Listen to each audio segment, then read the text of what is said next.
How to cancel Discord Nitro Mobile. Hello everyone, I am Bishaka and welcome to our channel.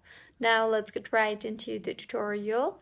Firstly, go ahead and open the Discord application on your device.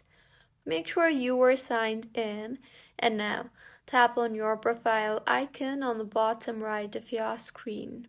You will be led to your profile, so go ahead and tap on the settings button on top right of your screen. Now navigate to the billing settings tab and find and tap on the subscriptions option.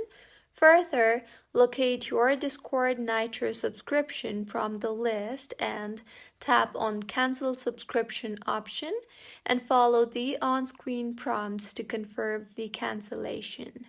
So, this is how you can cancel Discord Nitro Mobile. If you find this tutorial helpful, please like the video and do subscribe to our channel for more contents like this. Thank you for staying with us until the end.